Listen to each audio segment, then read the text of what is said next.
cet après-midi un chantier, nous voulons progresser. Pour cela, on va commencer par un premier document qu'on va vous montrer. D'où partons-nous? Nous partons du début du XXe et en France, c'est fin du XIXe. C'est à partir au moment l'enseignement devient obligatoire. En France, on a Jules Ferry, Clémenceau. Et chez nous, ça a été voté en 14, c'est appliqué en 18, l'enseignement obligatoire. Mais à partir de cet instant-là et à ce moment-là, qu'est-ce qui se passe? L'école devient obligatoire, les enfants sont enlevés aux familles, et en fait, dans la famille, il y a déjà eu un autre enlèvement au XIXe siècle, c'est le père. Le père est enlevé à la famille au XIXe siècle parce que c'est lui qui est parti travailler à l'usine.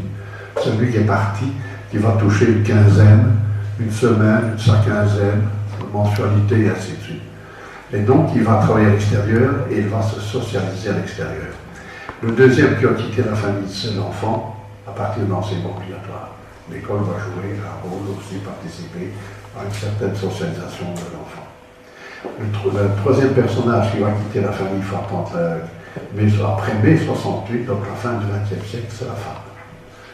La femme va quitter la famille, va prendre sa responsabilité, elle va exercer un métier, et elle va donc aussi se socialiser par le travail. Les trois ayant quitté la famille, ils n'ont de cesse que d'y revenir. À quoi sert la famille? Voilà le problème d'aujourd'hui, et ça, on va en parler, on va montrer les différences entre les deux milieux.